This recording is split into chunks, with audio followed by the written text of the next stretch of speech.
IVM.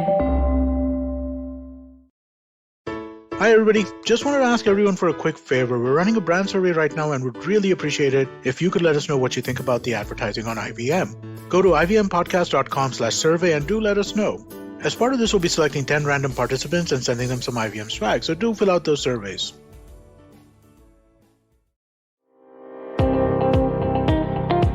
Welcome to All Things Policy, a daily podcast supported by Pragati, a flagship media initiative of the Takshashila Institution.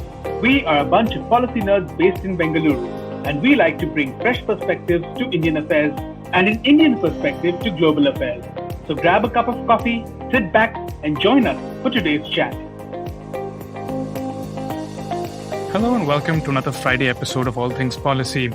We're going to be talking today about one of the most fascinating documentaries that I've come across in the last few months. It's called From Earth to Earth, and it's about the worship of this fascinating local deity called Ayyanar in inland Tamil Nadu. From Earth to Earth is made by French-American photographer Julie Wayne, who I'm delighted to have today with us on All Things Policy. Thank you so much for being here, Julie. Thank you, Anirudh. I'm thrilled to be here. So, From Earth to Earth is essentially a documentation of the rituals that go into propitiating Ayyanar every year. And it's told mostly from the perspective of this fascinating caste called the Velars, who are basically potters whose primary role during or leading up to the festival is to make these beautiful clay idols of bulls and horses and deities, which are then offered to Ayyanar and to his general Karuppasamy as offerings to ensure that they will bless the villages where these rituals are being conducted and give them prosperity and good fortune for the upcoming year. It's a really fascinating documentary. You will find a link to it in the description. You'll have to drop Julie an email to get your password to it and then watch it. But it's 35 minutes and it'll give you a really, really fascinating glimpse into the rituals of this fascinating god who very often doesn't come up when we talk about Indian religious practices and particularly South Indian religious practices. So over the course of this podcast, we're going to try to understand a little bit about the origins of Ayyanar. Who exactly is this deity? Why is he worshipped the particular way that he is? Who are the people who participate in his worship and why do they play the particular roles that they do? Those of you who've been listening to All Things Policy for a while will know that we generally tend to do interesting stuff on culture and history on our Friday episodes. You may have listened to the podcast that I've done with my friend Vivek Joseph, who studies local religious practices in southern India. There'll be links to those as well, particularly our episodes on the syncretic rituals of South Indian Catholics. But today we're going to be talking about Ayyanar. So without any further ado, let's actually get to the podcast. Julie, tell us a little bit about how is it that you ended up actually discovering the shrine to Ayyanar that is featured in From Earth to Earth. You start with this really beautiful display of these clay idols that are being made and given to the deity, standing in forlorn rows almost outside this beautiful little shrine being reclaimed by nature. How do you happen to come across it? How did it feel to be looking at this? And how and why did you decide to document the worship of Ayyanar? Well, this is a question that we could spend, hours and hours speaking about. But really how I happened upon my very first shrine was, I would say, more or less serendipity. Because I'm a photographer and I was traveling extensively in rural South India because I also had a gallery in Paris with my husband and we were showcasing South Indian popular, traditional and ritual art and objects. And so that took us into the countryside, into the rural areas in the South India. We not to source our items there, but more to source the photos of those objects being used in daily life so that we could speak about this to our customers in Paris. And so one day, and I can't really remember specifically if somebody took me there or if we just happened upon it, because you don't usually happen upon these shrines. They're very, very much in remote areas. But we did happen upon an outdoor shrine, and it was filled with life-size terracotta statues, horses and cows and dogs and snakes and human-like figures. And it was in a very remote area in Tamil Nadu. And I was astounded. I just remember standing there. It was so incredibly beautiful, but it was also mysterious. And one of the things about Ayyanar shrines that, which I found as I started going to more and more of them, is that there's a real energy that comes from the ground up, which is it's not by accident, because these are areas that have a very, very strong, where humans or men, shall we say, have been basically in contact with gods for millennia, probably. So these areas, these places that shrines have sort of sprung up are areas that also have been charged with energies, for so many years. And I felt that. But I didn't understand what it was all about. I knew that it was something that was very sacred and everything like that, but what was it about? And I tried to find documentation about this tradition, but there was very, very, very little. Most all of the documentation tended to be about the material tradition. In other words, the craft of the potters. But I was most intrigued by the immaterial tradition Right. that gave rise to a shrine. For example, like why were the potters making these? It's not that the potters were making them, which of course is amazing. It's just, the work, the craftsmanship is something, it's unique actually in the world. But why? What was this? What was this all about? And this led me on a journey to understand. And what I realized is because there was very, very little documentation, that I would have to do this documentation. And quite literally, I became obsessed. I became obsessed with this entire universe. I realized it was multifaceted, and to want to know who was Ayyanar, how was he celebrated, why was he celebrated? And I had no idea at the very beginning that it would take me about 10 years to do the documentation that I felt was required in order to have really a body of work that explored the various aspects and facets of this cult. And one of the things I think that I was most, perhaps that I was confronted with, and that I found the most fascinating, but also the most difficult, shall I say, is that everything was different from shrine to shrine. It's totally different. The festivals are different. The statues are going to be, or the offerings will be different from shrine to shrine. So it was like a constantly changing variation on a theme that made it, very, very challenging, but also so rewarding. And so that's really what drove me to become a fixture in certain small villages in rural Tamil Nadu, where the potters who are responsible for the creation of these offerings, because that's what the statues are. We can't forget it. They're offerings. They have a real meaning. They're not just gratuitous. They live with their families. And the potters, before we go on and we'll talk about them a little bit later, but it's really important at the beginning to say that the potters, they play a pivotal role in this particular cult, because not only do they create the statues, but they also officiate in the transformation of the statues into offerings during the festivals. Because before the rituals that take place during the festivals, before these rituals take place, these offerings, they're just statues. They're inanimate statues that have, they're basically nothing, really. They're just a manifestation, of the potter's craft. But once they go through these various rituals that the potters are instrumental in creating, they become offerings. And only then can they be brought to the shrine. That's so fascinating. Let me just thank you. We were talking before the podcast recording, of course, but let's have it on the record as well. Thank you so much for doing this documentation. You offered us such a fascinating insight into an aspect of Indian religious practice that isn't very often talked about. And I especially enjoy the fact that you focus so deeply on the potter's work, and especially on their role within the ritual itself, right? It seems to be, as I learn more and more about local religious practices in southern India, it seems to me that a lot of these are also spaces where social relations and social structures are kind of stated and enforced. This is something that my friend Vivek Joseph also brought up in the podcast I've done with him.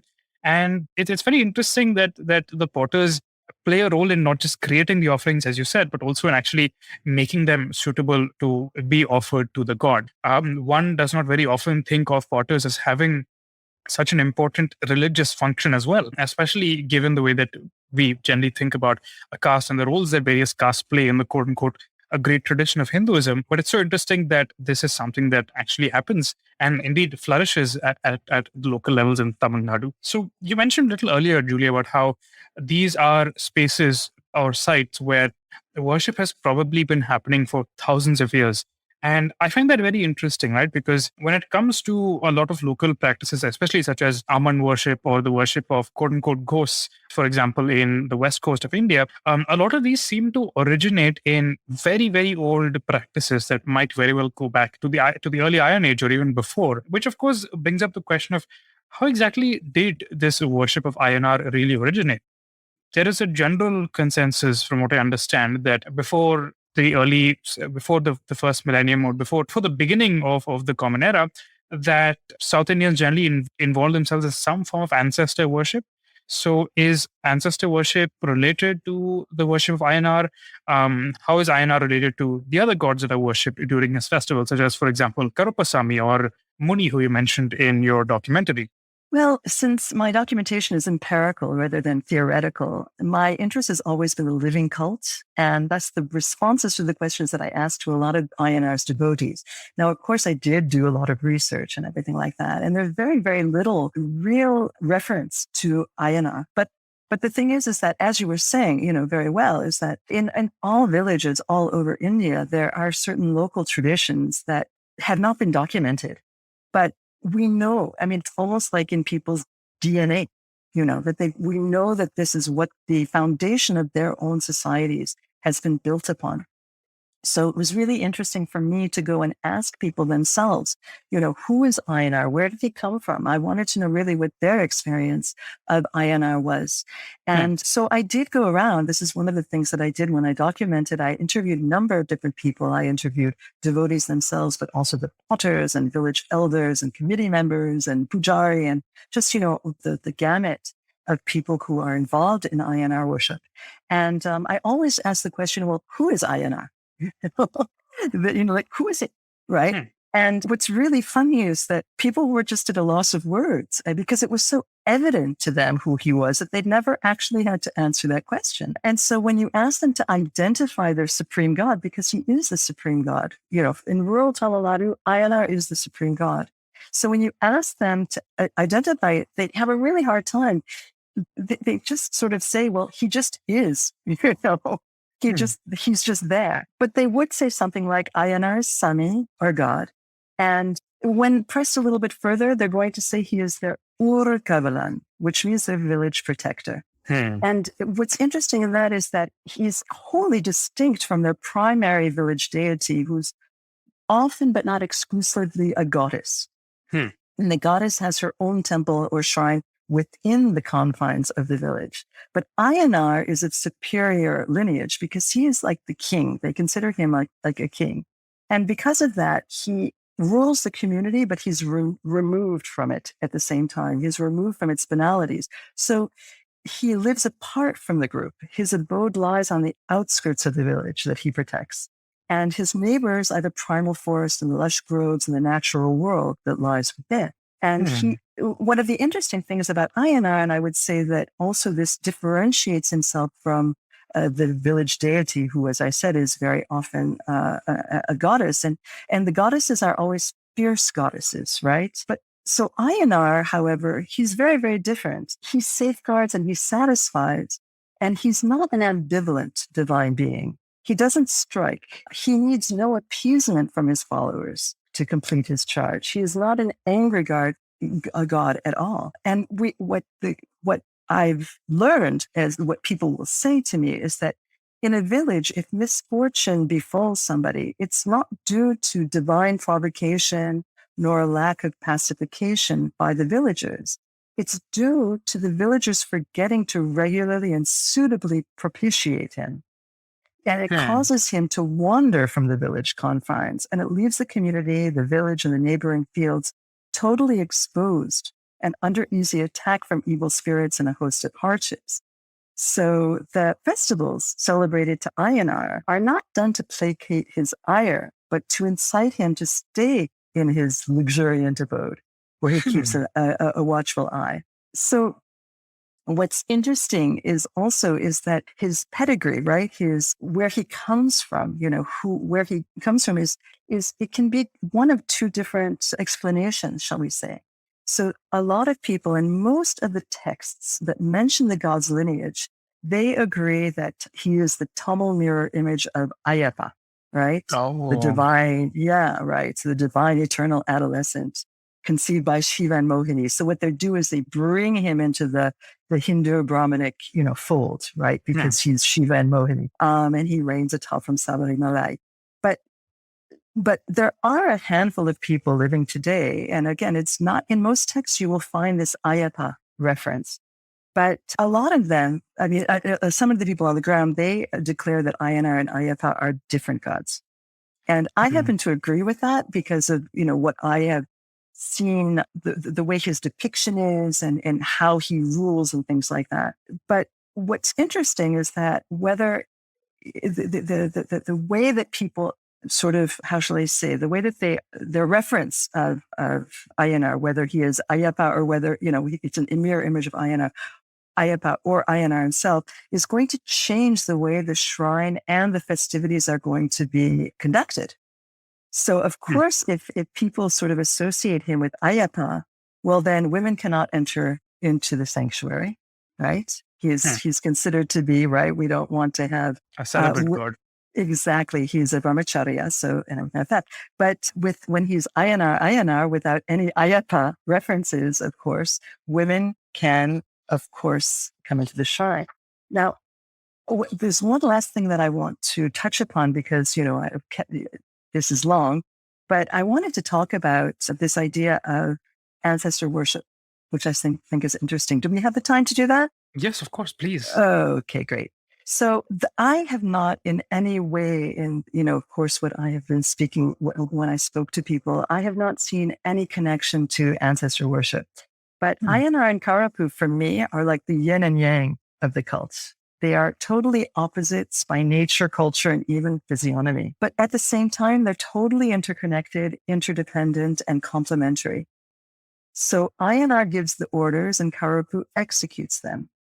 And despite the supposedly caste-free characteristics of the cult, Ayyanar is considered pure and Karapu is considered impure. And so it goes without saying that Ayyanar is veg and Karapu is non-veg. So the animal sacrifices, if there are some, which will be goats or sometimes chickens, not hens, but roosters, right? So they are made solely for the ladders. They're made for Karapu's benefit, not for Ayyanar. Ayyanar doesn't want any of these blood sacrifices. And so along the same lines, Ayyanar is really young and svelte and pale-skinned. And Karapu is, he's hefty and ungainly. He's got this big mustache and he is very dark skin. And we can't forget that in Tamil, Karapu means black. So this is like this really idea that the whole Brahmanic, Hindu major macro universe is only represented in some shrines, really, with this pure, impure idea. Because ideally, Ayyanar is blind to caste. But practically, in practice, there are many shrines that do impose this pure, impure when it comes to caste. And that's very shocking. But at the same time, it's just part and parcel of what's going on in some of the shrines. This is so fascinating, Julian. I have a whole bunch of questions and thoughts. But before I get to them, let's just take a quick ad break. Hey, it's been another great week on the IVM Podcast Network. On Cyrus Says, author-director Neeti Sharma talks about her new book Invictus, The Jungle That Made Me. On Getting Meta with Chuck, Meeta Malhotra, founder and editor of The Hard Copy, tells us how not to be scared of making mistakes. Sheila and myself talked to the CEO of MX Player, Karan Bedi, about his vision for his company on Shunya One. On Know Your Kanun, Amber introduces us to law search engines and how to use them with Indian Kanun founder Sushank Sinha. And on Tere Mere Raste, Kesho travels to the abandoned city of Fatehpur Sikri. Do follow us on social media. We are IVM Podcast on Twitter, Facebook, Instagram, and LinkedIn. And remember, if you enjoyed this show or any of our shows for that matter, please do tell a friend. Word of mouth is the best way to spread the word about a podcast. And finally, we'd like to thank our sponsors on the network this week, Ciet Cred, Bank of Baroda, Quarter, CoinSwitch, Kuber, and Intuit India. We really do appreciate the support. You are what makes this possible. Hey, welcome back. We were talking about the fascinating worship of the god Ayyanar and the very interesting ways in which local communities relate to him. They see him generally as a protector who has to be invited to stay by giving him luxurious offerings and so on. And we talked a little bit about the way that he and his general Karupasamy are kind of depicted and understood at the local level, where some people see them as pure and or impure, but in general, most people don't. There seems to be some kind of casteless character almost to the worship of these gods, and really considered to be, gods of the salt of the earth. These are the people. These are the gods that people look up to and who are such an integral part of their daily lives. I find this interesting for multiple reasons. The first is very often when we think about religion in southern India, right? It's usually these very grand, imposing medieval temples that spring to mind. If you say religion in Tamil Nadu, the first thing that's probably going to pop into your head is the Brihadishwara temple in Tanjore, right? We think about the Choras, we think about these grand imperial Shiva temples. But really, what Ayyanar worship tells us is that even though it's been over 1,000 years since Shaivism had its absolute heyday in Tamil Nadu, to a considerable extent, a lot of the practices that are generally associated with the quote unquote a great tradition of Hinduism, including, of course, ideas about purity and impurity, haven't really percolated across the entirety of southern India. And we still retain a considerable influence of these local traditions, especially and especially as we can see in the worship of Ayyanar. Julie has some really, really interesting stories as well about the legends of Ayyanar and Karupasamy, which we were chatting about during the break, which we unfortunately don't have time for in this episode. So if you're interested, subscribe to All Things Policy and we will do an episode about it sooner rather than later. But let's try to understand now who are the people who are actually involved in the worship of Ayyanar. One of the things that I really, really enjoyed Julie's documentary From Earth to Earth is the amount of attention that she gives to the Velar caste, the potters who are actually making these offerings to Ayyanar. And there's just so much to see there, right? You see these guys who are kneading and rolling these layers of clay, and they're assembling these beautiful statues like bit by bit. And it's all done totally by eye. There's no like framework or anything that they use for any of this. And then they're patting it with wooden handles, working in these cramped workshops with, old Tamil music playing on radios, chatting with their family as they do it. It's just such an incredible insight into the humanity of these folks who generally aren't really touched upon in media and our ideas of religions in India. So tell us a little bit about the Velars, Julie. Who exactly are these folks? How are they trained? How are their workshops organized? And how do they work together as family units to create these offerings? Well, one of the main reasons that I decided to document this was also to pay homage to these potters, because we all see these, for those people who have this great fortune to be inside of the shrine, we were mesmerized by these extraordinary offerings. And even if we don't know what they're about, we understand that there are people behind these offerings, that these are done by hand. So it was really important for me to really know what is their life about, how are they trained, what is going on in their minds when they're making these extraordinary pieces. So like in nearly all caste dictated professions, because of course this is caste dictated, the acquisition of the skills associated with the craft begins at a very, very early age. And the Velars are absolutely no exception. And the primary material of their occupation, clay, is particularly child-friendly, and children everywhere in the world take to wet earth with ease and delight. So traditionally, the children of the Velar caste, boys and girls alike, are given free rein to toy with the mounds of fresh mud that are permanent fixtures in their village. By 6 or 7, the children commence their initiation into the gender-determined tasks of their profession. So the actual creation and model of whether it's the utensil, different types of pots and things like that, everyday wear, or offerings, that's of course male. And the girls do all of the smoothing and the refining of whether it's not so much the pieces themselves, the Ayyanar pieces, but all of the utensils that they might make in the day. By early adolescence, all of the youngsters participate in the daily activities of course, the village in their family, and in pottery making. And in early adulthood, there was the complete initiation of the occupation. So the young men become autonomous in their ability to create all types of pottery. And they also learn how to make the makeshift ovens. And I think this is the tricky part. All of the potters that I spoke to have said that controlling fire, knowing how to create an oven and controlling the fire is the trickiest task. And it's the one that sort of separates the craftsperson from the apprentice, right? So what we have to remember, of course, in all of this is that not all Velars are potters today. In fact, the majority of them have been cut off completely from their hereditary profession, and they know nothing about pottery. And one of the most interesting examples that I'd like to tell you about is that in one of the temple shrines that I know, so it's a really, really big shrine with a temple inside and everything like that, there are 3 permanent pujari at the temple, and they are known far and wide as the Velars. Nobody calls them the pujari. People call them the Velars.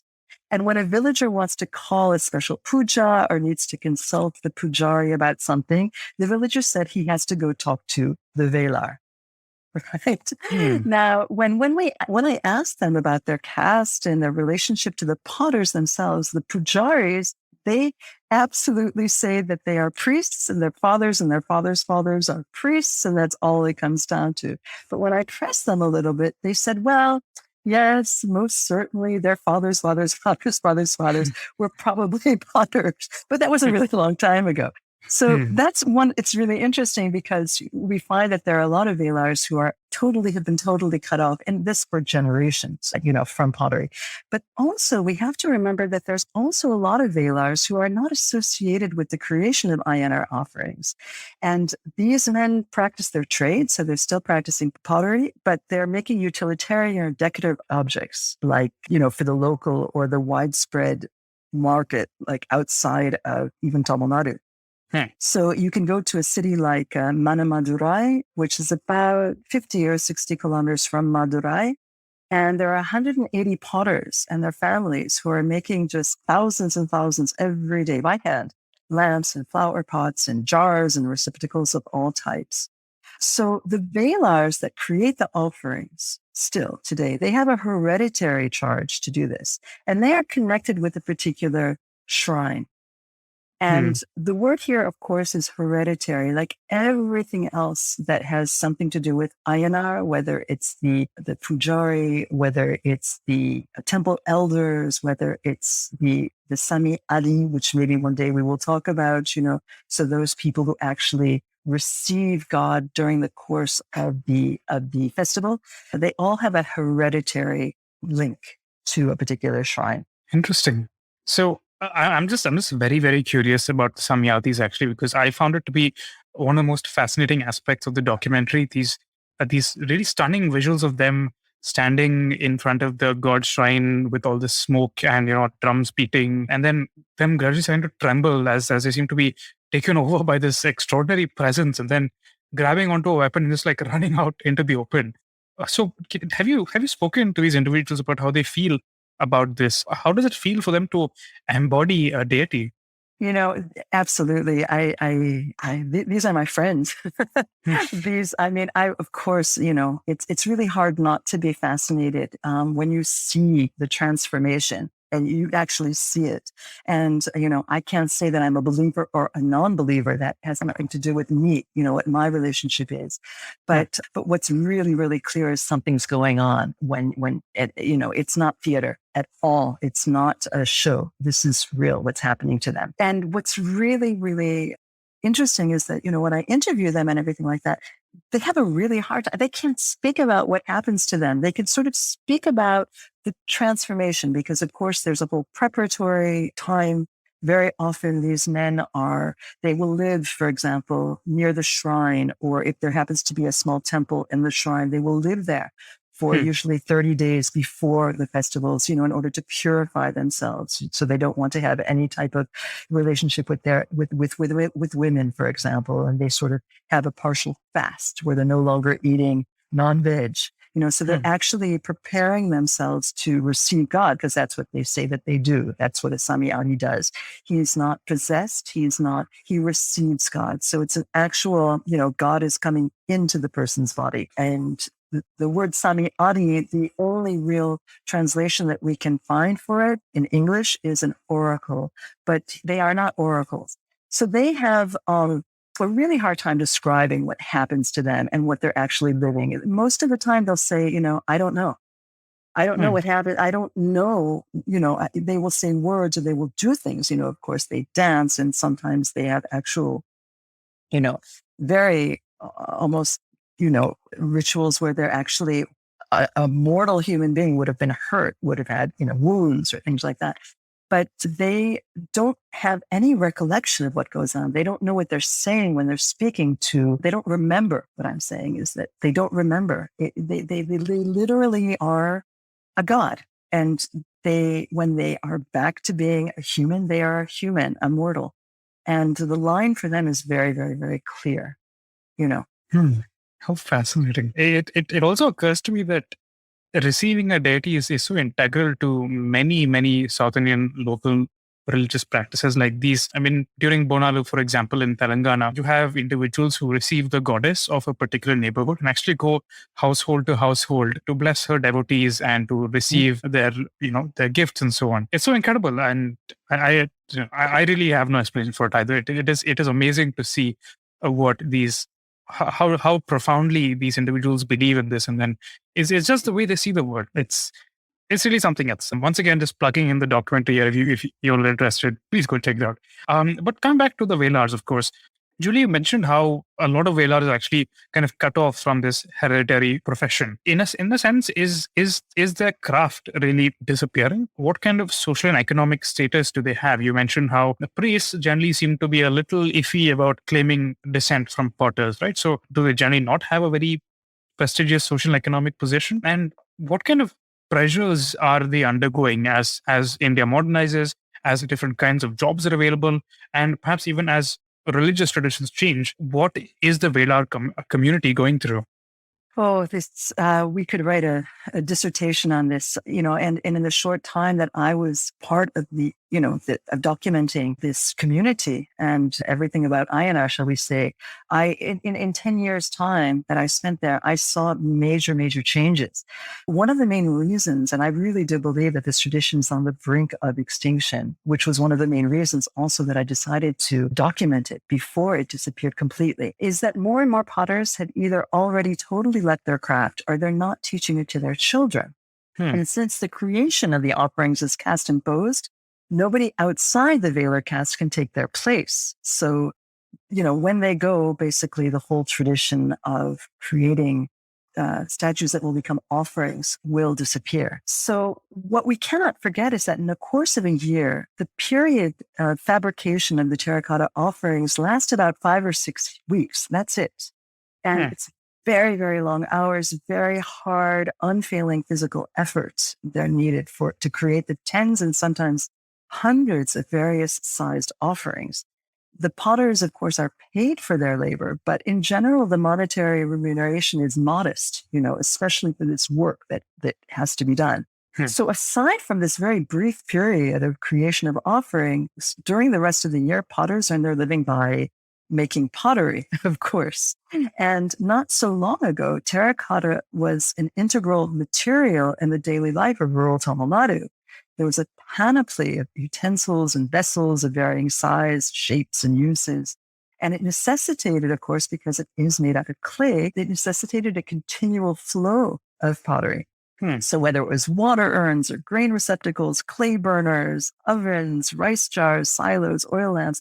In other words, there was a panoply, a huge gamut of different types of materials that were, for daily wear. But the potter's life was never one of financial ease by any means, but there was always enough work to keep him busy all year round. And of course, the cost of life was was quite reduced in the olden days.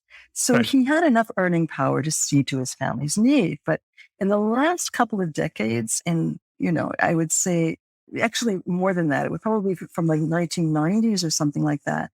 There are a lot of small but very significant changes that came to rural Tamil Nadu. And it has slowly but irremediably transformed village life. And it just has disrupted the livelihoods of most potters. One of them is that new materials began to replace clay in every day. So water urns turned to aluminum and then to plastic. People started to have refrigerators. They had gas connections. So all of these different types of technological, shall we say, very basic changes. Ultimately, the necessity of having all of this terracotta was no longer, a necessity any longer. But what has happened is that these alterations have improved the lives of most of the Tamil villagers. But at the same time, they've taken a toll on the potters' livelihoods. And at the same time of these transformations that started to menace the continued existence of the potter's craft came other pressures. So the cost of life began to rise. Most of the potters, their meager incomes were so scanty that many stopped the daily production of pottery and only touched clay at festival time. So the older generation stayed in their villages. Some of them had their own land. They were able to do that. Some of them opened shops, but the younger generation basically left, and they left in great numbers, and they started to work usually in construction in Singapore, Malaysia, the Andaman Islands, and the Gulf countries.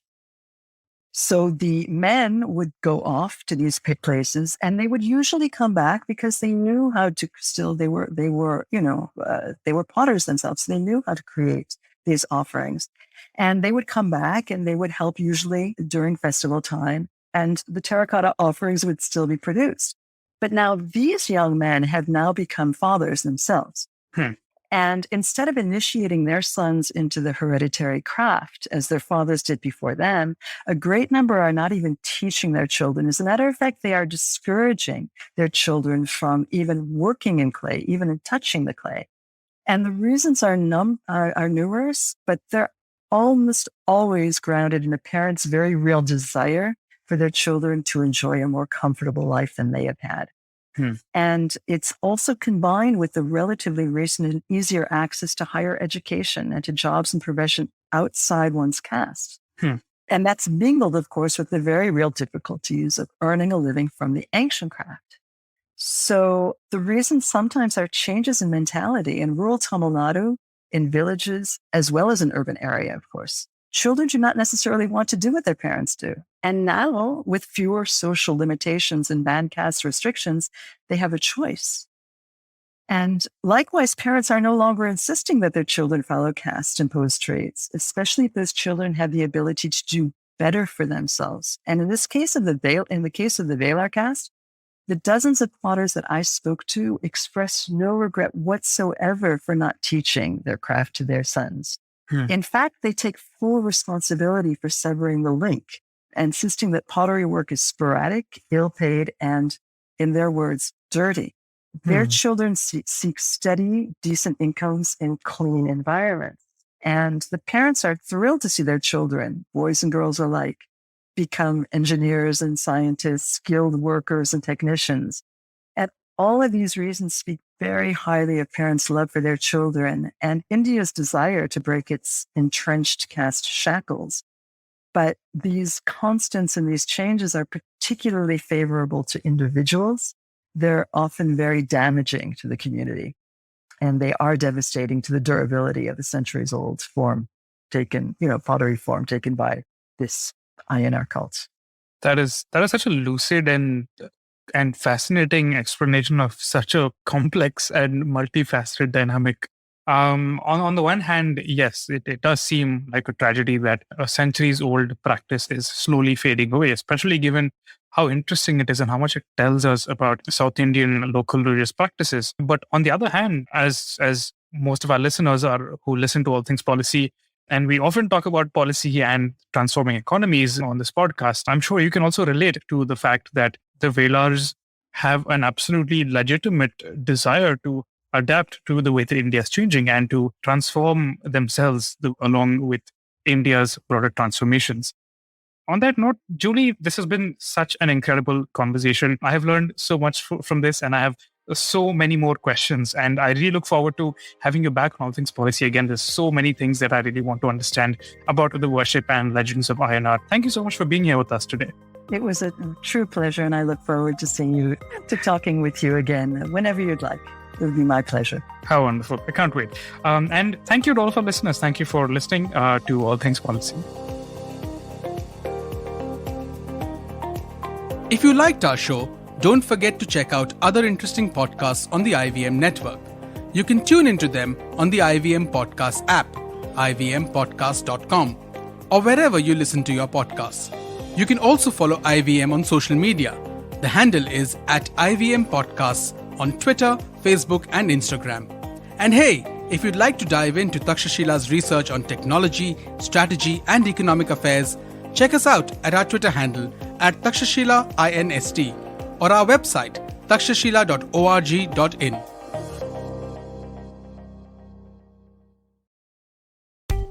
Are you looking for finance products and services that can enhance your personal finance experience? Are you looking for a space to talk about your financial product or service? And are you looking for a crisp talk show where the conversation is all about money? Well, your search ends here. Hi, my name is Anupam Gupta and I'm host of the Paisa Paisa podcast, and I invite you for the conversation about your personal finance on each Monday on the IVM Podcast app or the website or on any podcast streaming platforms. See you folks. Eventually, you'll see the end of your childhood, get accustomed to womanhood, enjoy the experience of sisterhood, might get to wifehood, or not, choose motherhood, or not. You'll learn to define your personhood, earn a livelihood, change the neighborhood, and get rid of the falsehood that life post-academia is easy. So join me, Natasha, and me, Ayushi, on a journey from station starting point to station, what now? Next station, Pudin station, and hopefully, Agla station, adulthood. Fresh episodes out every Thursday.